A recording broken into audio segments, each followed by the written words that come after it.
up everyone, it's Jan Boers and New Humans of Eurovision show, and today I really would like to focus and talk with the vlogger Luke White, who I really like, who just doing a great, amazing, constant job, which I really admire. And why I'm actually focusing on vloggers, I really believe that those guys and a bunch of others, they are very important in the environment of Eurovision. They're creating super loads of content, they're motivating people to start as well with the topic. They motivate people to, connect with Eurovision, to comment Eurovision songs, to do all the stuff around. And I really think that's very important for us creators of Eurovision, or former creators of Eurovision, that we have them so we can focus on our content, because we already have some content because of them. And I'm really curious how they are doing this, how constant are they, how their approach is towards Eurovision, and why they've chosen it, and many more. So if you like those videos, and I have all those interviews already, and I have interviews with the creators of Eurovision as well, please don't forget to subscribe me on my YouTube channel right here, or watch my Spotify or other podcast platforms where Humans of Eurovisions are already as well. And well, let's talk with Luke, shall we?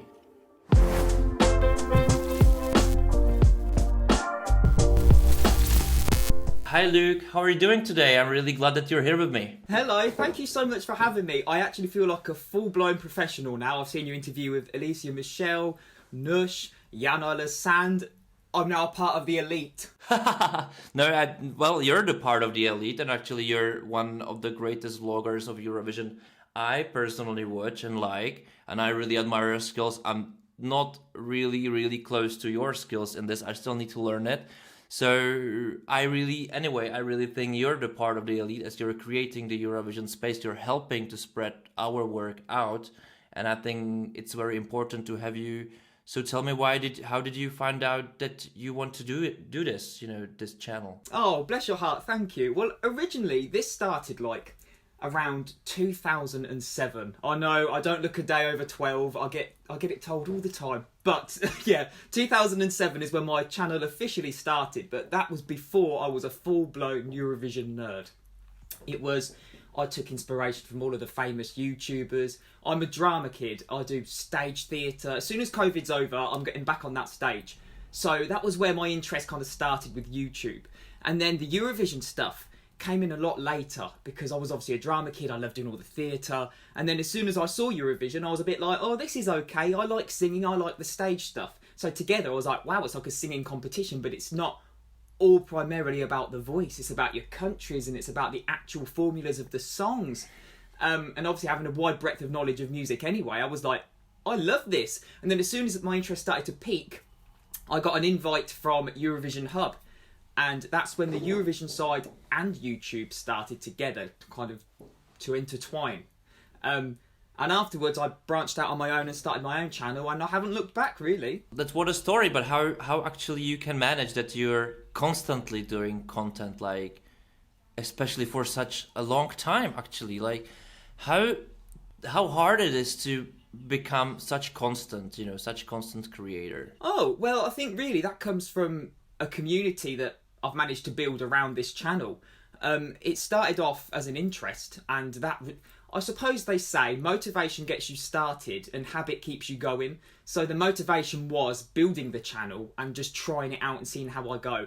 And then getting a routine really helps, and seeing people's feedback as well is it's one of the best things in the world, because you get instant feedback. It's like I've said before, when you perform on stage, the instant reaction from the audience is everything.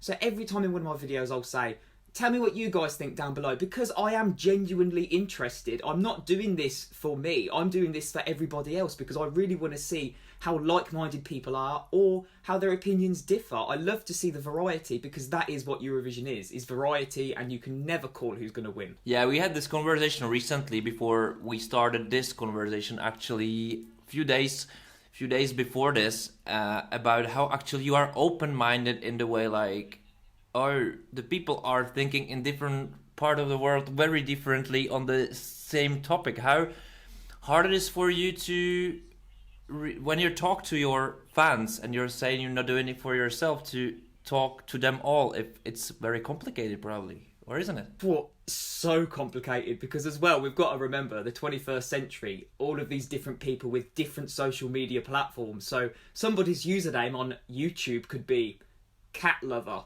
yet they could start talking to me on Instagram and their name is something like Sophie, and I'm like, sorry, who are you? And they're like, oh, I'm cat lover from YouTube, and I'm like, oh, that's you. So these, and I find out where people are from. I found out so many different parts about everyday life in different countries, and it's something I never would have had before. Before it was just about Eurovision, but now so much more motivation comes from what's happening in different people's countries and what they like and dislike and how different their views and opinions are to mine, for example. I don't feel so much more sheltered, so to speak, now. How hard was it for you to build such a community? Actually, it takes sometimes, you know. How would you inspire the, you know, starting YouTubers just like me, or the ones that just watching your channel, my channel, to start? What should they really take care of? Well, I think really it needs to be, to be fair, it is about the person doing the video, the content. So, like, for example, I would get a comment from somebody saying, I don't get it. Is this about you or about the song? And to be fair, it's a bit of both, because people tune in to see your reaction to a song or your content around that song. So I would definitely say start off with what interests you. So if it's about Eurovision, start making videos about Eurovision, because you will find like-minded people and people that enjoy Eurovision just as much as you do, if not more, let me just say. And then you'll get people opening dialogue, especially if you invite them. So let me know down below in the comments. And it is really genuinely interesting, because I have learned so much about different songs, backstories, things that I probably wouldn't have looked at prior, especially when it comes to a reaction, because when a song is released, I'm so excited and I just want to get on it and I just want to have a look at this song straight away. So I would not have time to look into the backstory or who wrote the song or who did this. I'm just all systems go on this song. And then people in the comments will say, oh, did you know this was written by so-and-so? Or did you know this was written about his grandmother? And I'm like, wow. And then it just completely blows my mind what people know. So opening up a dialogue is definitely the way forward. Yeah. Yeah, and actually tell me, how really important is that backstories of the songs are important to you? What is your approach towards your reviewing those songs? Well, if it's like I say at first and I don't say I've just gone straight into the song and I don't understand what the backstory is, you start to paint your own picture. So when you listen to the lyrics, the best thing about music is that it's all open to interpretation. So I could be listening to a song that I think is about love and I'm like, oh, okay, this sounds okay. But then once I read the comments and the dialogue underneath and they'll say, oh, this is actually a political statement, tell you what, my mind is blown, and I'll have to go back into the song and re-listen and watch it again, and all of a sudden, I don't know, your opinion changes like that, because it's not just a typical love song, or your horizons are broadened. Anyway, you're like reviewing all of the stuff, and you're having those reaction videos, which I'm always curious if this is really the first time you see the video, or you're just watched it before, and then how does this work for you? Like, how it's the first minutes when somebody releases a song and you just know, well, I need to wait a whole day before I do the reaction and not seeing it. Like, how is this actually works?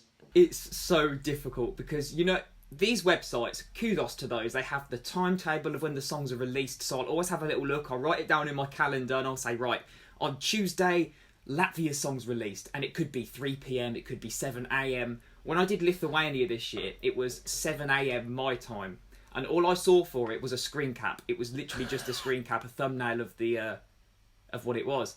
So I decided, right, I'm going to get up at 6 a.m, I'm going to wait, I'm going to film my intro, and I'm going to wait for this video.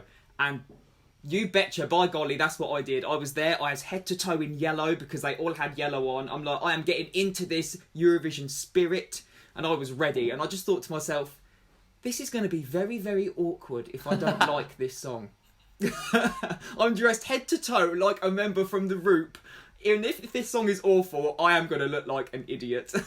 And are you taking this to your consideration, or to your mind, you know, as in a consideration that, okay, I read this review, I read some comments, and I have a very different statement about the song. What the fuck? I'm just, you know, how do I explain it to the others? It's crazy, isn't it? Some of the music that comes out of it, especially when you want people to see Eurovision as an amazing song contest. If that's the first song you're going to show somebody, they'll go, why do you like this? Like, Yeah, I got this feeling with some songs, of course, and sometimes, you know, I'm very curious, like how it's possible that the, let's say, the Eurovision bubble, or we can say Eurovision fans bubble, or the hardcore fans of Eurovision, whatever, like they choose one song or one band or something and say like, oh, this should win, you know. It's all, like, and it's almost 100% people of this bubble say like, this is the song, and then you see the results, like definitely not the song. Like, what the hell is happening? Like, do you have those feeling like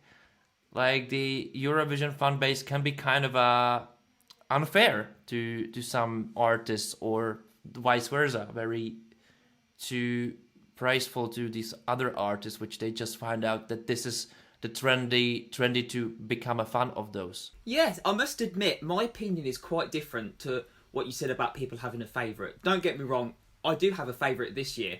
Finland is ranked at my number one. However, if they didn't win, I wouldn't be upset. If any of them won in the top 20 that I have, I would be so incredibly happy based on my music taste. But, for example, Denmark are my 39th. If Denmark win, then good on you, Denmark. Like, it's just because it's not to my taste. Obviously, a lot of Europe like your song. I mean, I'll be proud of anybody to win on such a big platform. Yeah, you recently said, I think you said it, that the Eurovision fans can be really toxic. Or, you know, the people in the comments can be really toxic. What do you mean with this? Like, what's the toxic behavior? Like, what is actually is, in your opinion? It's just people that can't appreciate other people's opinions. Like, I mean, at the end of the day, we're giving our comments on music and songs, and a lot of people, I feel like they feel that they are entitled and that their opinion is correct. This isn't maths, this is feeling and emotion and how you connect to a song. May that be via the lyrics, or via the lyrics, or via the melodies or the tunes, or what can really grasp you and draw you in. It's not just because a song, I don't know, has a double chorus and maybe an extended middle eight doesn't mean it's the best song in the world. Or just because a song is a ballad doesn't mean it's the best song. Everybody has a different opinion, and that's what makes it so exciting. Yeah, and I think the emotions, what actually are the thing which makes the Eurovision Song Contest like bigger and bigger every year, I think, as well. I wouldn't say it's football, but still there are like emotions which drags you in the narrative of what Eurovision is. Do you feel it's a good way of doing it? And actually, how do you feel the last 5 years at Eurovision? Do you feel that it's growing up in many ways, or do you feel that you would really want to have it differently? Like, what's your feeling about it? Well, I feel like it definitely is, like you say, growing up. There are different aspects of the competition that I think, when you say growing up, it's definitely getting slicker. Like, the music is getting so much more polished, more perfect. The lyrics, don't get me wrong, they still can be a little bit wacky, but we're no longer singing about cakes. Do you know what I'm saying? Like, yeah. Or like, like it's stuff that people really enjoy and that they can really connect to. Yeah, but that what really makes me, or takes me back to your job, you know, being a YouTuber. How do you feel that you change over time when you're doing this? Like, how this is for you, you know? Well, it's hard because I do see myself as a personality, and people tune in for the personality and they want to see my perspective. So I feel like the only way that I grow up is by my knowledge expanding. So if a song comes out and I know more about that artist, I'm more inclined to say, oh, this sounds like a song that they released a few years ago, or this sounds like a song that was released in Eurovision 2012, for example. I mean, but personally, I have no filter. And I mean, it can be a good thing and it can be a bad thing. I've learnt to be a bit more careful with my words, not to just jump straight in at the deep end and go, But it's. Well, I need to learn it. I need to learn this. So. I think there's definitely a way of describing a song, and I say first and foremost, every song has good in it. It doesn't matter if it's not to your taste or if it's a song, say, rock, and you don't like rock. Regardless of what the genre of the song is, there is good in every song. So much work and craftsmanship goes into a track, and a lot of people dismiss it just because it's not to their genre of taste. If it's a rock song, and they might go, oh no, I don't like rock, they won't listen to it. And it's so sad because they're not broadening their horizons. Yeah, you're talking about the songs and the artists, but how do you feel about the countries actually? Do you think they are, and that means public broadcaster basically, you know, public service. How do you feel about it? Do you feel that they're doing a better work each year? I think they're doing a brilliant job, if I'm being honest with you. I feel like every year there's always a different challenge, or there's always something different that they have to try and like combat. And it's always a struggle. There's a lot of stuff with public broadcasting that I wouldn't understand. And for somebody like me, or for a fan to throw shade or throw hate at a public broadcaster, unless you have in-depth knowledge about it, or unless you are an expert, then just be quiet and let them do their job. Like, I mean, there's stuff I don't understand and I'm quite happy to let them get on with it. But as far as I'm aware, it's so hit and miss every year that any job is a good job in my eyes, especially when you're looking at Eurovision and just participating. That's the first good step, you know, to participate, I would say, for them. But how actually, you're in the community for a long time, and really curious, how do you feel about the newcomer countries, you know, like with Australia in 2015 or Czech Republic in 2015, kind of newcomer because it was a completely new concept of it, or other countries? How do you feel about this? Now, I know this might be a little bit of an unpopular opinion, but I kind of feel like the more the merrier. Bring it on. Like, I love to see different types of music, different songs.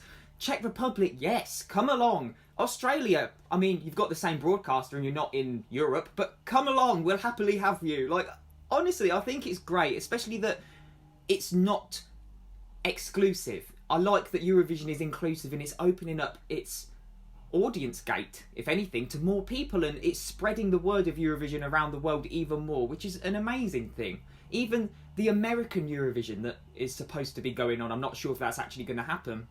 Will I tune in? Of course I will. I think it's a great idea. Yeah, I really think as well. Like I'm the person who's like, come on, all of you, you know, like let's show what music you do, and maybe that will as well, you know, help us all to, you know, let's be really personal in this. But Eurovision for me basically just opened my horizons to, like, there I have a friend here, I have a friend there.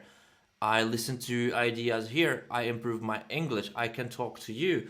Like, it's a whole new world, which is Eurovision doing. That's building those bridges, you know, all those, you know, cheesy claims kind of, but they're true. And I think that's very important for the contest. Is it this important topic for you, for your YouTube channel as well, to spread, or, you know, in your personal life when you talk to people as well? 100%. It's all about unity. And like you said, I'll have a friend in Serbia, or I know that there's somebody who talks to me on YouTube called, her username is Sis, and she's from Croatia, and I start to know about her and her family, and it's just different people around the world learning about different heritages. And like you say, unity is really bringing everybody together, and through the common thing of music. Everybody loves music. Well, not everybody, but most people love music. And I'm not being funny, since being into Eurovision, I am pretty spot on with my flags now. I am a good flag spotter. Okay. I don't really know what does that mean. What does that mean? Just that if you throw a flag at me, I can say yes, Czech Republic, yes, Poland, oh, yes, yeah, that's yeah. Malta. At school, I was hopeless. I was not into geography whatsoever. And now, since doing Eurovision, I'm like, yes, I know that flag. I dress as flags for my YouTube videos. Like, well, that's really funny because when I was you know, being in UK for a while in my life, I was like, does the people there, and that, no offense, you know, it's just each country has it differently, but I was like, did they really know where those countries they're talking about are? Because I remember the people when I was there was the North Korean crisis, you know, and people in the UK are like, oh, we're really afraid that they'll nuke us, you know. It's like, do you know where it is? You know, like that makes no sense. I was like, crazy, you know. Like, but talking about people actually in the UK, I had an interview recently for it was actually Irish one, and I just heard the miserable kind of story of being bullied for being fan of Eurovision. Did you experience something like this? I've never experienced any kind of bullying for it. I mean, I'm kind of the go-to person in my friendship group. Like, I'll get notifications online of my friends saying, who's the favourite this year? What's going on in Eurovision? Or I understand that when I post my links to videos, I say to my friends, you don't have to watch this. If you're interested in Eurovision, here you go. I don't hold it against you because I know it's not for everybody, and I know it can be in the UK a niche subject. But there's definitely seems to be a lot of shame around liking Eurovision. But I can inform you, as soon as Eurovision week comes around, everybody wants to watch it, yet throughout the rest of the year, nobody gives a crap. Like, I do feel slightly changes in this as well, like in the UK, as I kind of see it as well. And here in Czech Republic, I always, am blamed by, oh, that's the Eurovision, that's the contest we sent Kabat one day, and 12 or 13 years ago, it's like 50 or 100 years ago for me already. It's a very different story. But you got this Terry Vaughan guy there who just crept up the Eurovision for the UK for a long time, for the UK citizens especially. But do you feel that this changed over time, and the Eurovision actually in UK is starting to be taken like kind of, normally, like more normally than ever? Well, I hope it does, because nowadays it's so much more cooler, so much more slicker. A lot of people, if I was to mention the word Eurovision, they would think of old 90s ballads. I think that is the main thing that comes to mind. But then you've got to think, well, that's when the UK were kind of on top of their game, 80s, 90s. So if that's when everybody was watching it, what we would call it here is a glory supporter, which is when you have a football team, and when they're doing very, very well, they'll be like, yes, I love this football team because they're winning. And then as soon as they drop down and they start to do quite badly, they'd go, oh no, I don't like that team anymore. So there's no loyalty. They're pretty much there for when we're doing well. And when we're doing badly, they'll step away and they'll say, nah, I don't want anything to do with this. Yeah, we say fans of success only, in here. Yes. That's really like, it's everywhere the same probably, but I think that what's very important as well is to create the space for the artists, as artists are making the Eurovision what it is. And as far as we, all of us, do the better job spreading the good Eurovision word, is that they will want to go there without listening to, regular people, as, again, no offense, that they say like, oh, it's the shitty contest, How do you feel your role in this as a vlogger is, actually? What, in terms of the newer artists? Or yeah. How do you feel like, I was asking this to all of you guys when I was interviewing you, because I feel your role, actually, as influencers, whatever smaller or bigger, it can be very essential for us, producers, to take in new artists, as well as when I just Google Eurovision, one of you will appear probably, and I will watch your video. So how do you feel your role in this? Oh wow, well, I for one, I personally would love to do it. I used to do covers. I do covers a lot on my channel, whether that be a good one or a bad one, or a ballad or a bop. People, I understand you get mixed messages underneath. Not everybody's going to love it. Some people are going to hate it. Some people probably hate me because I said something bad about their song. Whatever. But people are saying underneath, why don't you go for Eurovision? And I'm like, I would love to. Like, I would love to represent a country. Go for it. Bring me on stage. Can you imagine the backstage vlogs? Can you imagine the content I'd be bringing on my channel? Like, I'd happily do it. But I think for countries to send in artists, I think it can work either one of two ways. You can either send someone like, for Norway, for example, this year, they've selected, for their national selection, they selected Tix, didn't they? Everybody around Europe was so hoping that Kano were going to win. They were like, come on, Kano, we loved you before, we'll love you again. And when Tix won, everybody kind of went, oh. But Tix is so well known in Norway. But unfortunately, he's not well known around the world.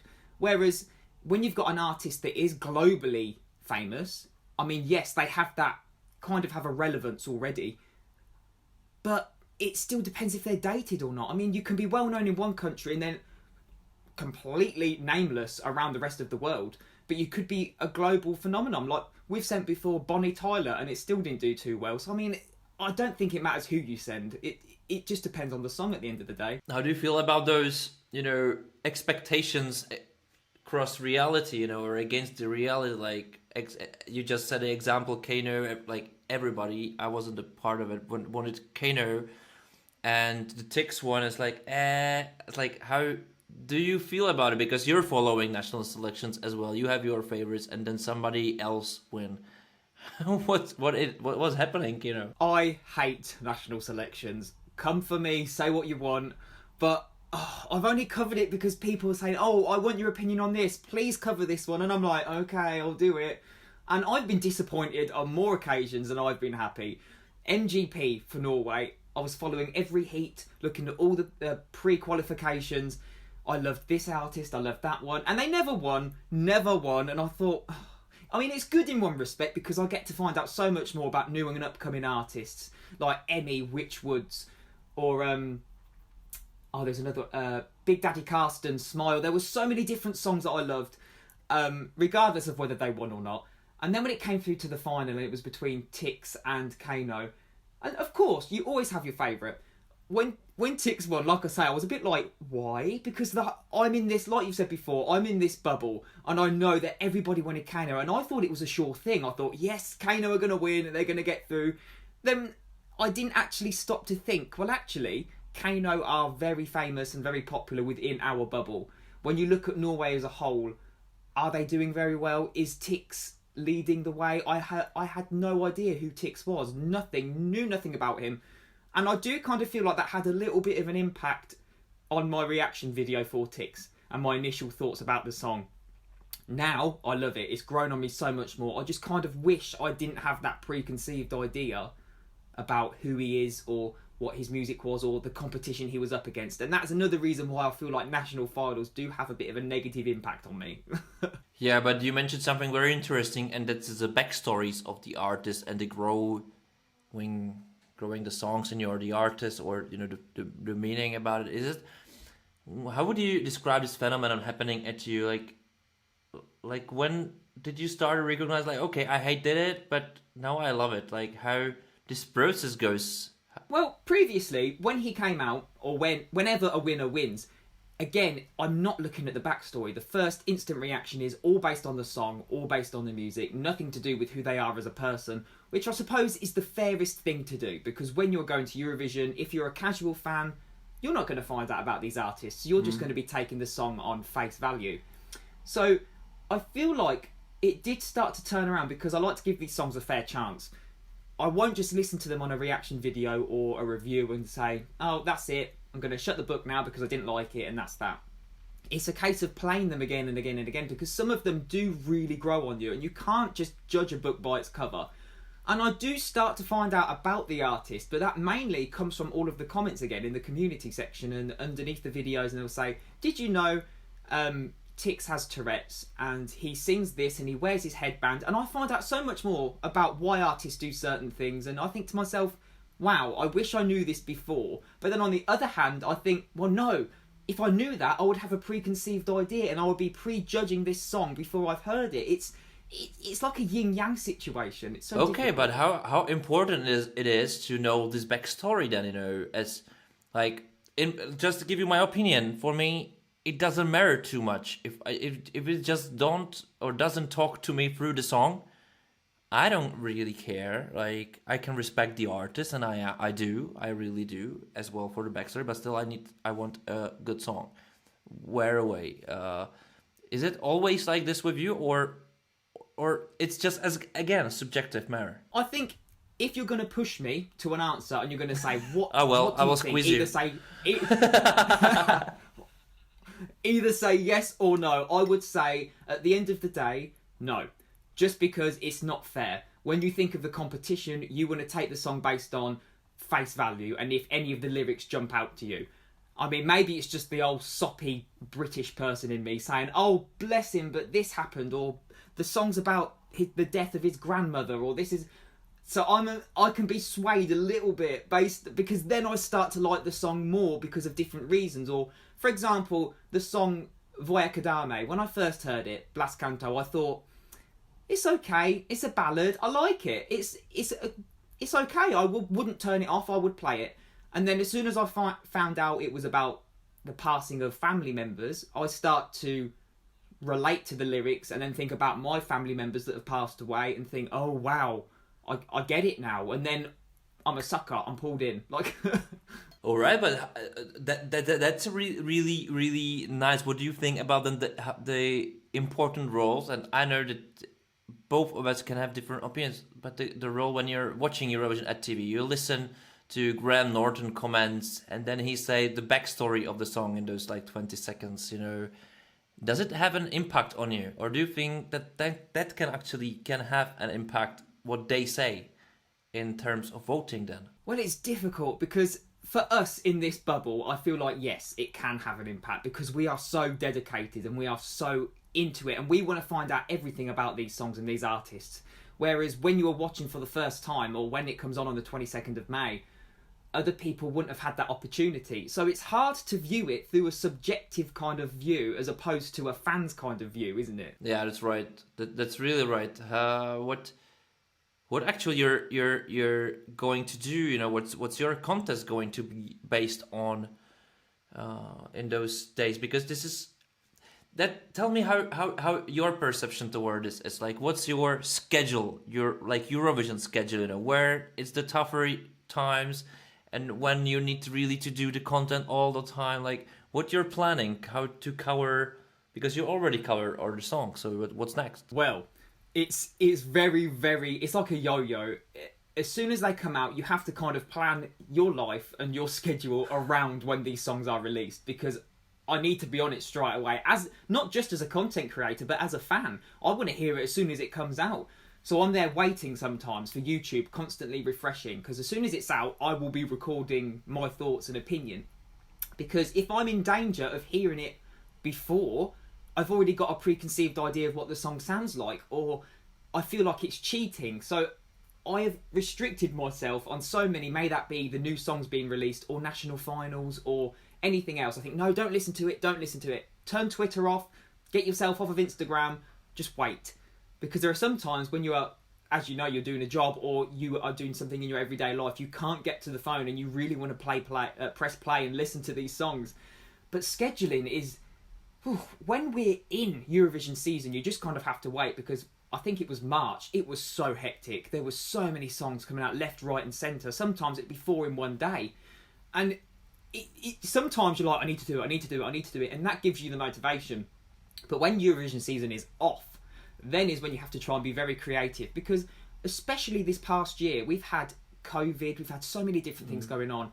And the competition was obviously cancelled. So I thought, this is like the biggest post-Eurovision depression I've ever seen. I need to try and keep these people's spirits up because, of course, like we've said before, I've made so many new friends and so many new contacts, and people have said to me, thank you so much for making videos because it's really kept me going through this really difficult and rubbish year.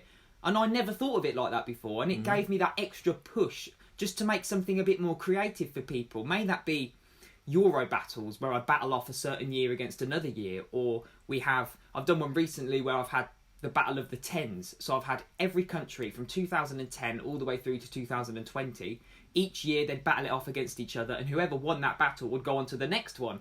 So I'd get a winner, and people would comment underneath, oh, for 2010 I think this, 11 I think this, 12 I think this, and everybody would have their own battle going on.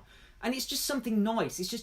I just enjoy making people happy and entertaining people, because we've been through so much rubbish this year, and that just gives me the motivation, if anything. Yeah, and I really admire this as that really is YouTube for you, to creating on YouTube as well your own kind of therapy, how to really do something. And do you really feel that because of the pandemic as well you're grown as a YouTuber? I think yes, actually. It's definitely helped me both personally and within the community, because it's given me something to focus on, something positive. And I think if I'm helping people, I'm helping myself.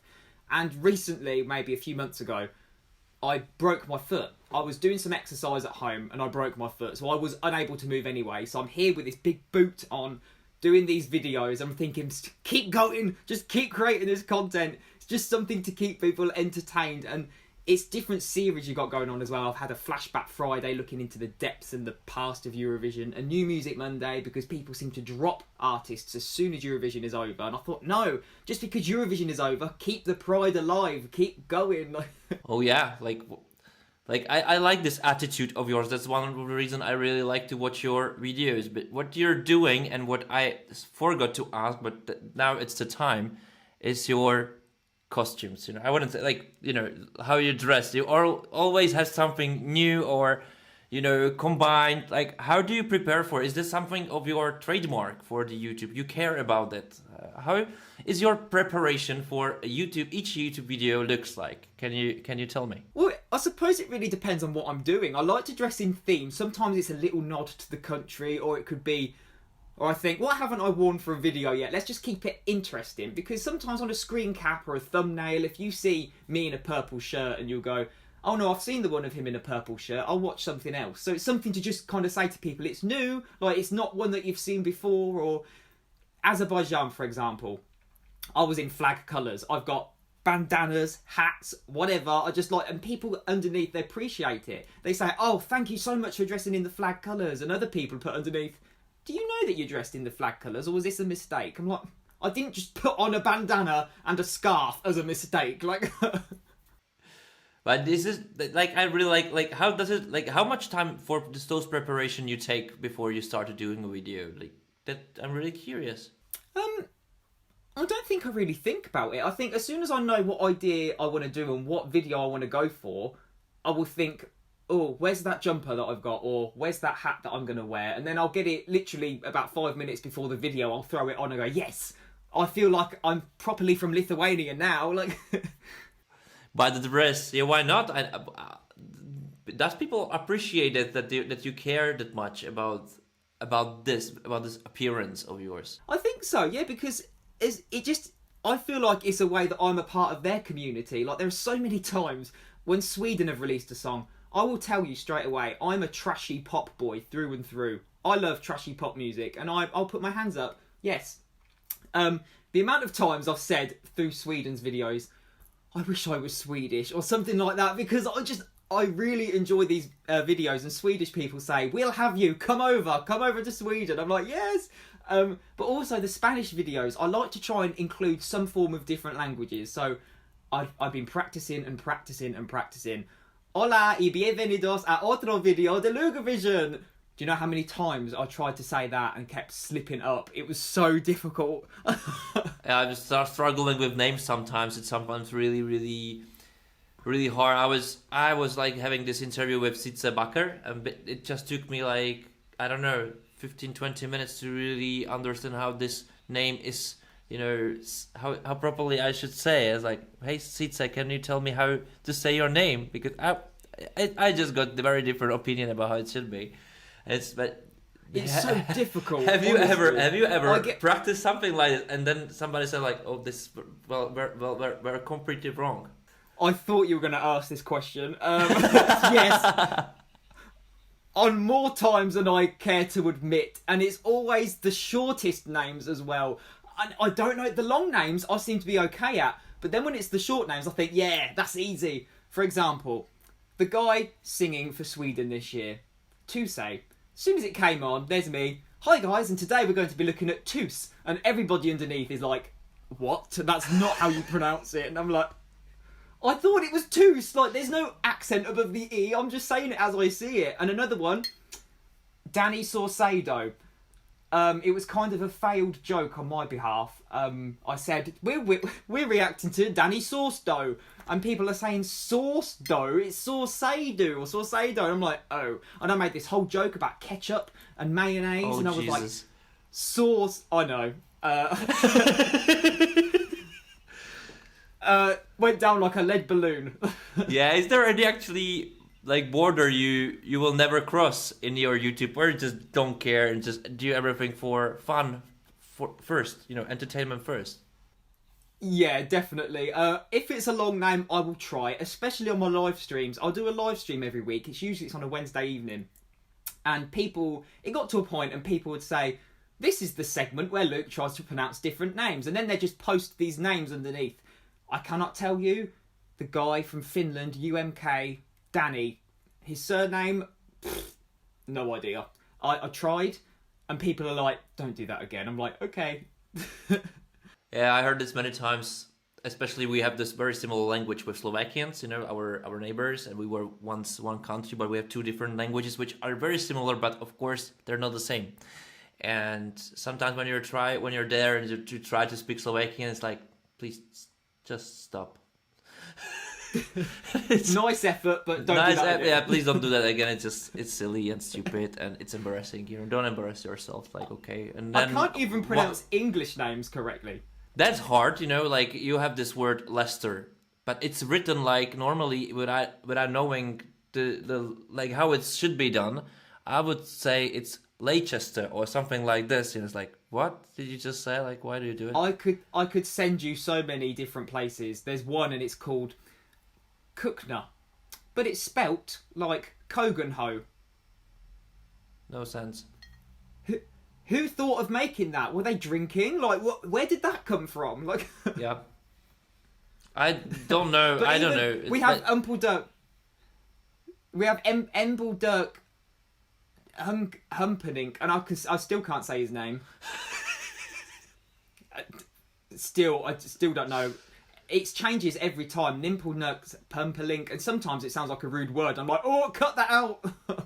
Well, that's funny. And actually, you mentioned your live streams where there are not script. Like, do you make the scripts for your videos, or do you just set up the camera and say like, I'm going to talk about this song or this country or this Eurovision topic, and I have all those prepared, or it's just more like, I know what I want to talk about. Let's go when it grabs me and just do it.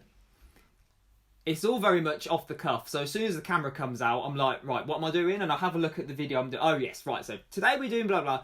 And then I try to do like a little bit of a fun intro, or I try and say something from my life that's happening, or just something like a little nod, because there are people that are interested in my life and they will say, oh, why don't you vlog? And I'm like, I would love to do an everyday vlog, but it doesn't suit the content that's on this channel. And I don't want to start posting content about stuff that people aren't interested in, because they will either unsubscribe or they'll say, no, I'm not interested. So I try and blend the two. So I try and do something a bit interpersonal within a vlog or within a reaction video. May that be, I don't know, an artist. May that be about Sweden, and I'll say, do you know what? I've really tried your Giflar from Sweden and it is amazing. So if your music is anything like your food, we're onto a winner. So little things like that I try and include, that's a nod to Sweden, a nod to my life, and a nod to what we're about to do. It's just something a bit fun. Is there anything you would really like to tell the newcomer bloggers to... And I know we were talking about, but it's just put it in a different light now. As you say, like, just don't do this, or let's start with something like this. Like, is there really anything, your experience, which you learned over the time, which actually brought you subscribers, and the recipe kind of this was until this moment it sucked a bit, but then I changed this and well, it worked. Okay, yeah. I would say do not be afraid to put your true self out there. Just do it. Just go for it. There's no point in holding back. However, definitely choose your words correctly. If I don't like a song, or there's elements of a song I don't like I said, there's always good within a song. So always say you're leaving a negative review on a song. Let's say for me it's Denmark. Let's say I'm leaving a negative review on Denmark. Don't forget the good parts of the song. You could dislike it, you can hate it all you like, but don't forget there is good in a song, and people want to hear both sides of the story. They want to hear what you dislike and what you like. And the way that I put this across is I always do it in I call it a positive sandwich. I'll do the top layer, don't really like it. The middle layer, what's good about the song, even though you don't like it. Is the artistry good? Are the aesthetics good? And then at the end, but overall, I dislike it. It's not to my taste. So rather than saying first and foremost, no, hate it. Don't say that, because hate is a very strong word. Say it's not to your taste. There's always a way of sugarcoating it.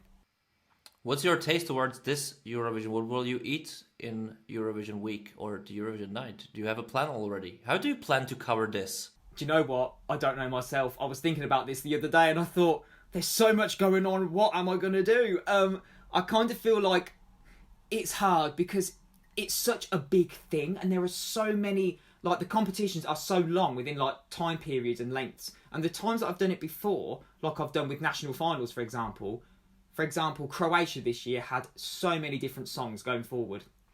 It would be a case of looking at clips And clips are the worst, because I'm not going to make a video that's an hour. Nobody's going to want to sit and watch a video an hour of me looking at different songs. But in the same respect, they want to know a full opinion. So seeing as we know the songs already, it might be a case of waiting and just taking little moments from them, maybe the main moments of the main staging or the drop in the song, and then saying how it's changed your opinion. So I might do semi-final 1 and semi-final 2 and say how it's changed my opinion, but I am not going to be watching any of the rehearsal footage because it's too much of a spoiler, and I need to save some of this for the channel because I like the viewers to see my first and foremost reaction rather than a preconceived, if that makes sense. Yeah, and actually you mentioned rehearsals, and always was funny for me when I was head of delegation to watch all those videos and content created because of the rehearsals, which normally it's, you know, taken completely out of the context, has nothing to do with the final product, like zero mostly, and you know, most of the time you aren't even satisfied with the rehearsal or something, and everything is still ongoing. It's a process, you know, to find the perfect formula to create the final product. And then you said fans seeing or saying like, this idea is just stupid. I was like, but there's no such idea in it. Like, what the hell? Like, it's always I can funny imagine from your. That's really funny always. I can imagine from your perspective, you'd be sat there saying, "What are you doing? This isn't even it. You're so wrong." Like, actually, did you have any kind of feedback from other delegations, or you just don't care? Because it's always curious, like you and your fans, they're giving feedback to each other, but actually, how do you look at the delegations as well? Do you care about them, or just artists or the song? I mean, I don't want to upset anybody or offend anybody. I feel like it's worse to think about how a delegation is going to be looking at your video, because you think, at the end of the day, I'm helping a delegation by giving an opinion. I don't want to like water it down by saying, "Oh no, I really like." Like, if I was to get on a video and lie, then my role as a reactor would be null and void. It wouldn't work. And there are so many times people have said, "Oh, I think you." For example, 2019, I really enjoyed Rocco Blažević, The Dream, one of my favourites, and I understand that's a very niche taste. Don't come for me. I can see it in your eyes. I understand it's very niche and a lot of people don't like it. That's fair enough. You do you. You like the songs you like. I'll like the songs I like. The people that comment underneath that say, "You're only doing this to be different," or "You just want to stand out. Nobody likes this song." I'm like, excuse me, I'm a 90s kid. I love a 90s ballad. Backstreet Boys, NSYNC, I'm your man. Like, I love that sort of stuff. Everybody has a different connection with the song. So for me, I like to think if I'm being nice or I'm giving my true opinion on a song, I liked the wings, I liked everything about it. The delegation might look at that and say, "Oh, at least somebody likes it." Do you know, Yeah, do you know what I mean? I know that. There's two opposite ends of the spectrum. That's actually how it really works. Like, I remember 2017, and I was like, "Well, this is a great song. We have it," and then everybody's like, "It's a good song, you know." It's like, and you just feel like, "Oh fuck, it's why? What happened?" You know, it's like. But it's always nice that somebody said, "Oh, I like this guy because, you know, he knows, he has a taste." It's like, man, that's of course that makes no sense. And I told you recently, or like 2 days ago, like as a head of delegation, I was like, this man has zero taste, you know, like, because I just watched it and I just disagree with what you just said. You know, the same, you're creating emotions as well. But what is your ambition? What is your ambition for upcoming years? Do you have some plans with your YouTube channel? Do you have some plans with your connection with the Eurovision more likely? What would you like to do? Overall, I would like my channel to just be a safe space for people to come and chat and express their true thoughts and feelings. And I'd like for people, of course, you're always going to get people that disagree with you, and that's fine. Everything's open to debate. But there is a way of expressing your opinion down below in the comments. Just say, "Well, you like a song, I agree with you," or "I disagree with you, I really like it." That's fine, be a civil person. I just want my channel to be a safe space for people to chat and to express their true thoughts, because so many times people are stifled, or you'll see people that feel the need to change their top 10 because it hasn't got a fan favourite in it, or they want to change it to please other people. No, we should eradicate the thought of guilty pleasure. It's a pleasure. It doesn't. Why is it guilty? Because I like Rocco the Dream. Why do I feel like that's a guilty pleasure? It shouldn't be guilty. You should like it and be proud of why you like it. Overall, I would love for it to grow. I would love for people to feel like it's a safe space, and I would love some sort of, I don't know, I kind of feel like my channel is a different angle on some songs. Like, I will talk about different things. When we're watching music videos, I don't really take it in. I kind of take in mainly the music, and sometimes I go, oh, I should at least comment on the music video. I'm just kind of staring into space as I'm listening to the song. Yeah, or sometimes the music videos are very distracting as they don't tell the story, or they're telling it too much. Some of them, they have, you know, Head and Shoulders in them. I'm not sponsored by it, but I can be. No worries, I got problems with this anyway. That's why I'm having hat. But the thing is that I'm the person. I don't like too much music videos. I like them, of course, but I don't like to comment on them, as basically that what will never happen on stage most of the time, you know. So how actually this, and let's make it the last question, but how much hard really for you is that some countries, they have national selections, you see them, you know, singing live, and then you comment something based on just music video, and you have no other option anyway. You're just making your mind how to make your top 10, but based on very different outputs. So how do you think about it as well when you're just doing this list, or it's irrelevant for you? Do you know what? That's something I've not really thought about until you've brought it up. Because sometimes all you have to base your opinions on are either music videos or live performances. Sometimes they kind of blend the two. They'll have the footage of the live performance but the audio of the studio version. So that's kind of, in a way, that's kind of cheating, because it kind of makes them look flawless, if that makes sense. I think overall it's a song, how it grabs you, and as a fan in the bubble, I can only base it on what we've been given.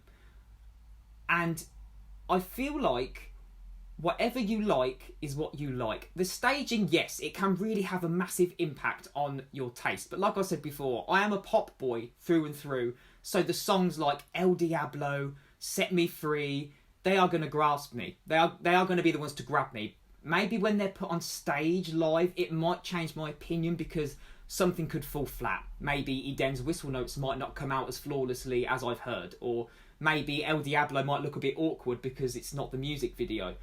But I think we're in danger as fans to have songs grow on us, whereas people listen for the first time will literally vote on the night, won't they? Yeah, but that's what you're gonna do as well. Like, you just have opinion already, but it can change. But overall, overall I think I've kind of, once I order my top 10 or my top 20, I've got loyalty with my favourites. So Denmark could pull something out the bag completely, but I probably still wouldn't. I'd say, yeah, great staging, but I still don't like the song.